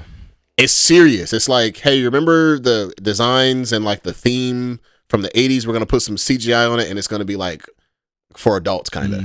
No, it's really good. I really enjoyed it. But they do a really good job of explaining the differences between Optimus Prime and Optimus Primal. And just the whole idea of a prime and what that means. So jumping into the top 5, number 5, Megatron. Love Megatron. One of the greatest villains ever. He's a gun. Like he's just a strap. And he's one of the best looking old designs. Like he's just looks sweet. My personal favorite version of Megatron is the one that turns into the tank. Megatron. Instead of the tank. Gun. Yeah. Tank Megatron is my favorite one. There's like remember the big camo tank Megatron? I still have that. Edmund had that toy. Like 1995, man. That was definitely my favorite. I didn't love the little, because he would go into like being giant and turn into this tiny gun. And then somebody in Starscream would just like hold him. The blickety. Yeah, but he was like the golden gun from fucking Bond. Megatron, get the strap. Right, I am the strap. Number 4. This is not a super. I am the strap. Yeah, that's a hard voice to do. His voice was weird. So number 4 is a really, really. It's not. If you're a real Transformers fan, you know about this character. But for casual fans, again, Hey. Well, actually, don't use the C word, man. For fans that might not be quite as into it as some of us, this character is lesser known, and I'm surprised that we never saw him in any of the movies. But that would be Ultra Magnus, who is even though Hot Rod gets a lot of attention, technically Ultra Magnus. That's one of the best names too. Yeah, he just. He is exactly what he sounds like. He's like a slightly younger version of Optimus. I mean, he's not. They're not related, but the design looks almost exactly like Optimus Prime. He's like he's still a truck, but I think the colors are swapped kind of. And he was technically Optimus's second in command. But I can't really remember the details. I don't think he went with because he like stayed back on Cybertron when Optimus and them went to Earth. I think he stayed back to lead that army against the Decepticons. But then he does become second in command after Optimus is killed in the movie, but he passes on the matrix of leadership to somebody else, who I'll get to it in a second. So shout out to Ultra Magnus though, great character. I love the big dogs, and he's like the second biggest dog next to Optimus. And like, do you know how they have like the rank systems? Like he's like right up underneath Optimus in terms of power. The name is fire. Ultra Magnus, bro. Ultra Magnus. Number 3, man. I know this is easy, but I gotta go Optimus Prime. Number 3. I mean, he's the big red truck, swordsman, savage, one of the coolest designs ever. Give me your face. We talk about Optimus all the time. So moving on to number 2, dog. Hot Rod, man. Boom. Hot Rod, dog. Come on, man. We got to give Hot Rod his love, bro. It's a Rodimus Prime. It's a tragedy that we have not seen him in these movies. Phase the guy out, man. Yeah, bro. Basically, for folks that are new to Transformers, basically just imagine Bumblebee's entire arc from the live action movies. That's basically Rodimus Prime's arc.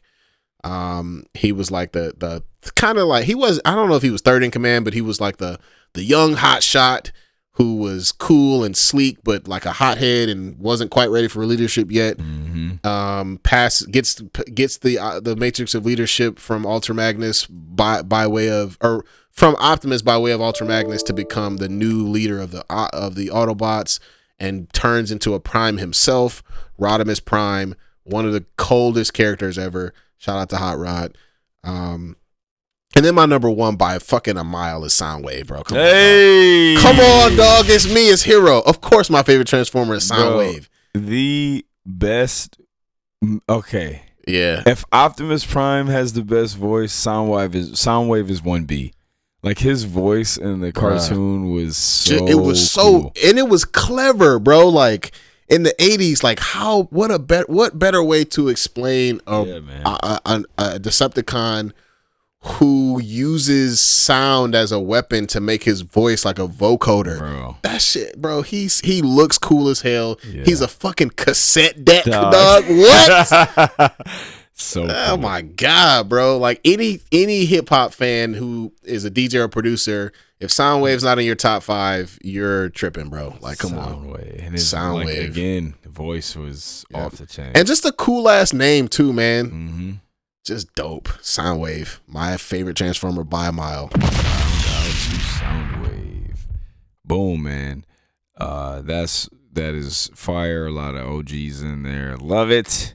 Again, man, like, have very similar relationship with Transformers that I do with G.I. Joe, man. Like, started with the toys, and then like the cartoon, the comic books, and that stuff came afterwards. Some honorable mentions. Loved Tigatron from Beast Wars, man. The White Tiger, he was so cool. I love Sideswipe. Sideswipe was one of my favorites. I loved him. He's one of the few that I liked his design in the movies more than his like OG design. Like, I liked Sideswipe was the one. He was like the silver car. He was like rollerblading. Yeah. He was really cool in the movies. Also, Tigatron kind of looks like the White Dragon Zord, or the White Tiger Zord from Power Rangers. He does. Tigatron was dope. Shout out to Jazz. Jazz was my brother's favorite Transformer. He almost made my list. They did Jazz dirty in the first movie. Yeah. Jazz is really dope. All right, man. Let's go. Let's get in this top 5. Another honorable mention. Sorry. My highest honorable mention is gonna go to my guy Dinobots. I loved Dinobot so much, dog. Dinobot was awesome in Beast Wars. I think he was the best character in Beast Wars. I think Dinobot was flat out the best character in Beast Wars. Like his arc was really dope. Man, I haven't seen Beast Wars in so long. I'm gonna watch it. But his arc was so dope, man. Like being the Predacon that ended up defecting to the Maximals. Like he's just like this warrior, you know what I'm saying? And he just he was always really dope to me, man. So shout out to Dinobot, man. He's like my top. I think I might have had this toy. Let's see. What is that? Dinobot, Dinobot toy. Yeah, so Dinobot's going to be my top. Yeah, I recognize the shield. Honorable mention. He had the sword that like twisted around. Yeah, bro, these toys were fire, dog. They were. Dinobot was awesome, man. And this shit cost $396. But Fuck off, man. Dinobot's going to be my top honorable mention. But let's go. My number 5 favorite Transformer of all time, Optimus Primal, dog. Let's go. Beast Wars. Optimus Primal, man, that was my guy. I thought his design was insane. Yep. Like he had the swords, he had the jetpack, he could fly. He was so dope. Shout out to Optimus Primal coming in number 5. Beast Wars was kind of our people our age. That was our baby, Optimus Primal. Was this the original one for the original Optimus Primal toy right here? No, I think that's from the new movie. Yeah, that's from the new movie. I literally remember exactly what the old one looked like. I used to have Can't find it. Type in the V word first. Vintage. You old. Yeah, right. Yeah, I see it. This one right here. Yeah, that's it right there. That was fire. Coming in at number 4, top 5 favorite Transformers of all time, bruh, Grimlock. Yes, sir. I love the me not caveman, me king. I love Grimlock, man. But like the Dinobot stuff was cool, but like I actually like Grimlock because he was one of my favorites in the comic books. Bruh, his transformed looking form is fire. He looks like a Super Sentai robot, bro. He has like the black face, yes, like the yellow visor over the eyes. Like he is so. He looks like somebody from Superhuman Samurai Cyber Squad. He does, bro, and that's why I've always loved Grimlock. And he's always kind of. I love how he's like thinks he's better than Optimus Prime, so he doesn't like taking orders from him. And then there's like a comic book series that I remember where Optimus Prime actually makes him the leader of the Autobots.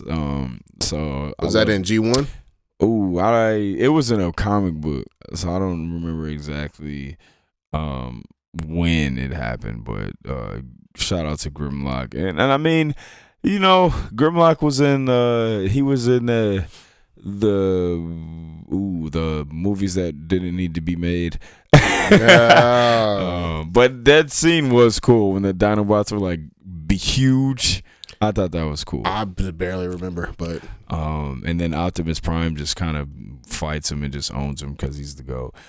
My number 3 is gonna be Drift, dog. Drift is the samurai Autobot, of course.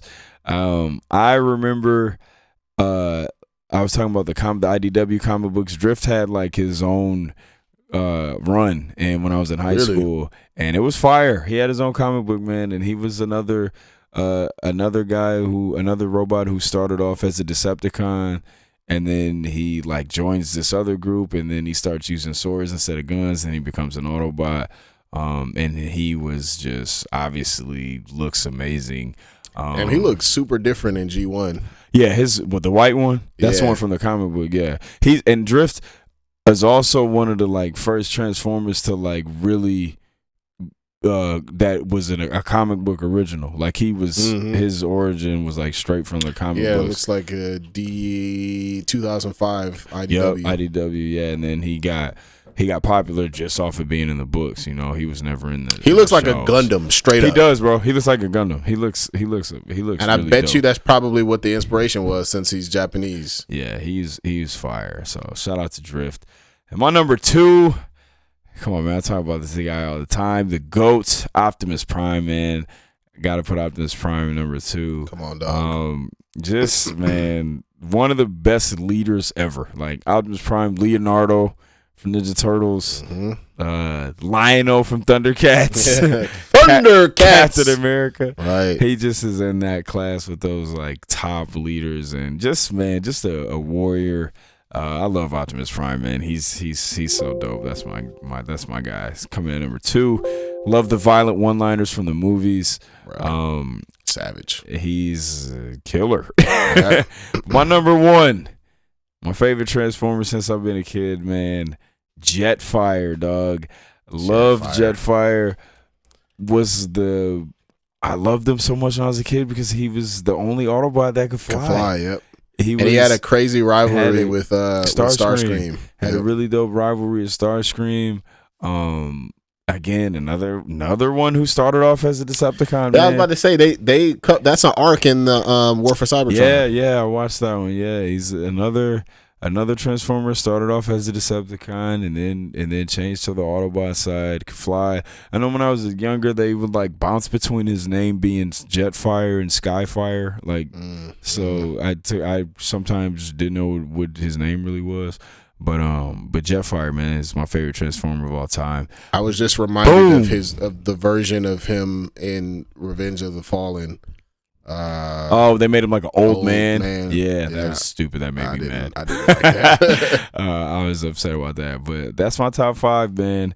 Number 5, Optimus Primal. Number 4, Grimlock. Number 3, Drift. Samurai Autobots. Number 2, Optimus Prime. Number 1, Jetfire, dog. Lots of honorable mentions. Shout out to Transformers. And man, Discord, I would love to see everyone's favorite Transformers because I know you guys are also into this and we haven't really ever discussed it. So shout out to Transformers, man. And thank you all for listening. Peace. Let's roll.